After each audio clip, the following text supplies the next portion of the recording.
Number 9. Having a one source of income. Marami ang kontento sa pagkakaroon ng one source of income. Yung tipong basta nakakakain sila 3 times a day at nabibili nila ang gusto nila ay okay na.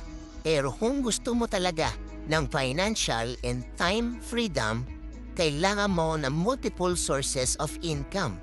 Sabi nga ni Warren Buffett, if you don't find a way to make money while you sleep, you will work until you die.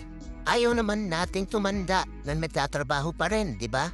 At lahat tayo ay gustong mag-retire ng komportable. Kaya kailangan natin ng other sources of income.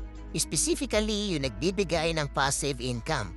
Ang passive income ay hindi nangangailangan ng involvement or kung meron man, konting effort lang.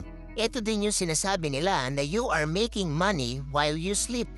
At ang halimbawa nito ay mutual funds, dividend stocks, rental properties, annuities, stock market, real estate investment trust, royalties at marami pang iba.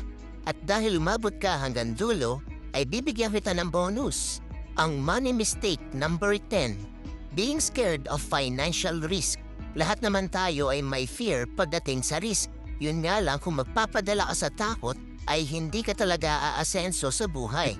Dahil mas pipiliin mo na lang ang maging empleyado kaysa mag-take ng risk sa negosyo. Pero tandaan mo na wala pa nagiging mayaman sa pagiging empleyado. Sabi nga ni Robert Kiyosaki, the only difference between a rich person and a poor person is how they use their time. Kaya kung gagamitin mo ang oras mo para magtrabaho sa ibang tao, ang yayaman lang sa inyong dalawa ay ang employer at hindi ikaw. Kaya pag-isipan mong mabuti itong number 10.